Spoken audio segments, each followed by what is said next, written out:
recently. It can't quite find its feet. I don't think it's struggling. I think there's still a lot of like real rap artists out there that are doing their thing. Like Scraps, I'd called real rap. Rimsey, I'd say is real rap. Yeah. Who else would I say is? I feel like the same OG generation that were doing hometown freestyles are still around. Yeah, still exactly. doing well. Yeah. But I feel like, are you seeing as many of your peers almost like pick up from where they left off? Because obviously, Catch is cold. Oh my gosh, I love Catch. Big up Catch. She's Like, cold. There's You a were in couple the doing studio things. at the beginning of the year, actually. So. Ooh, okay. Hopefully something could come out of that. Yeah, I'd literally. be loving to hear that. But yeah, do you see like any other of your peers like kind of in that real rap lane? Because you're quite multidisciplined. So there's an artist called D-Day that does real rap really well, actually. I was in the studio with him not too long ago, and we wrote a song like based on like the struggles of women, and he had watched the show as well, so he probably heard Respect and Power and thought like, yeah, I need this girl to do this track, and we did it, and it's such a good song. Okay. So yeah, there are still artists, but Catch right now I'd say is People were really much saying like Yeah. Catch cold us out when it comes to so like, cold, road rap. very very cold. It's interesting because you are quite multidisciplined as an artist, because one minute you're doing kind of a road rap sort of thing, next minute you're on Steve's Factory, Yeah. or you're with Spiral, Yeah. dropping a 64 bar, and then you're doing a Ashanti 2000s R&B vibes, or you're doing an Afro swing vibe. Like, you're so multidisciplinary. Like, where does that come from? I think I just love music in general.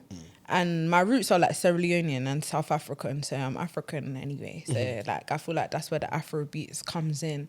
But yeah, I've loved music and I listen to a lot of different genres, and I feel like that influences me to make like when I hear a beat, it's like the beat will help me to like navigate how to attack the song. Some people have this thing where a song writes itself. Do you kind of feel that way? Oh my gosh, sometimes I'll be writing stuff and then like the next word is already... Yeah. It happens all the time. Yeah. And it makes me feel like I'm doing the right thing. Like I'm supposed to be making music. Like you just have a starting point in your head, maybe. You Yeah. hear whatever instrumental is being cooked up, and you just feel like, okay, the first 16 comes and the rest of the song just writes itself. Yeah, literally. It happens all the time. It really does. And it also happens with me when it comes to like R&B stuff, when I'm making R&B stuff. Because I like to write about like love and stuff like that. But we always start with... Most artists, this is not for every artist, but we always start with like melodies and then we put the words after. So it could be like a bunch of gibberish, but the song is there. Yeah. And then we go back to writing it. It's generally why like the R&B singer-songwriter relationship is.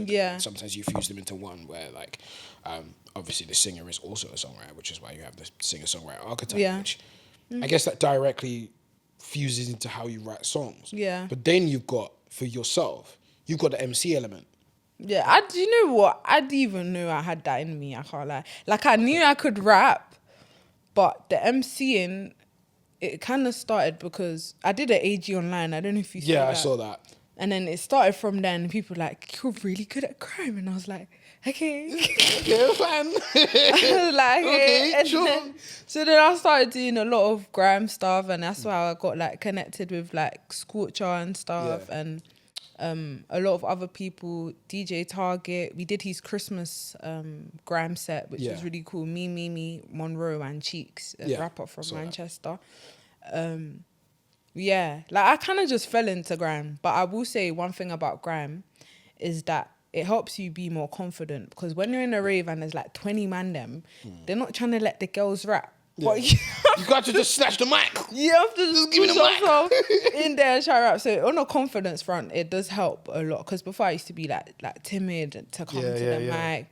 But now some of the guys, they know me. So like if they have the mic, they'll kindly pass it. No, you have to go rush off the mic of next man. Oh, no. So Grime does help with that aspect, yeah.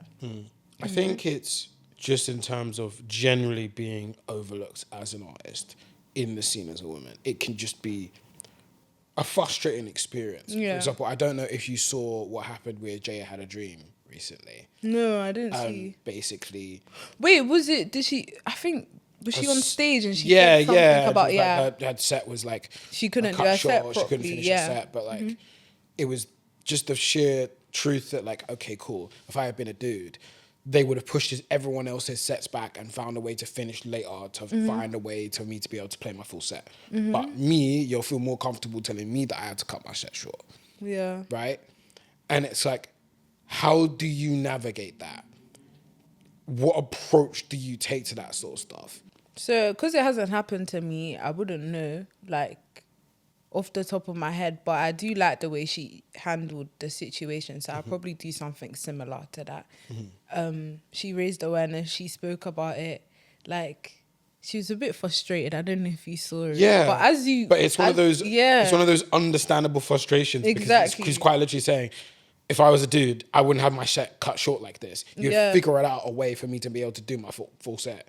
Which is true. And I feel like a lot of females probably look up to her for saying that, because I'm sure there's a lot of people that happens to and they don't say nothing. It's one of those ones you're very much encouraged, like, I hold my tongue because I don't want to burn future relationships by trying to make a deal out of things, and then promoters think, we shouldn't book this person because they're going to problematic or they're problematic. When it's probably even more gaslighting. It's like, well, I'm not problematic. You kind of screwed me over, and you expect me to just be cool with it. So I hear it. Yeah. It makes sense. You were very much on the front page of the PRS for Women Music Fund. How's that? No, I really appreciate their support, because I'll get into it a little bit now, but we'll probably talk more about it.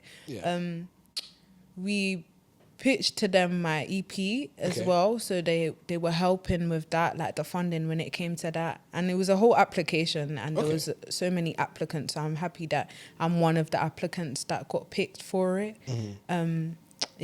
So I really appreciate it more than anything. I think it's interesting how people always talk about women in arts and in rap specifically as a representation thing, but it's also a financing issue. Girl, you telling me like you still have to get the resources to make it in the first place. Like, I'm being represented and treating well, but I can't make it if I don't have any money. If no one wants to put money in my pocket, so I can make it do. English PRS for women. Like, I just want to say, as a woman artist, like, the man them, you can put on a trackie and call it a day and get a trim, bro. We change your wig, change your hairstyle, change your outfit, change your this. Get your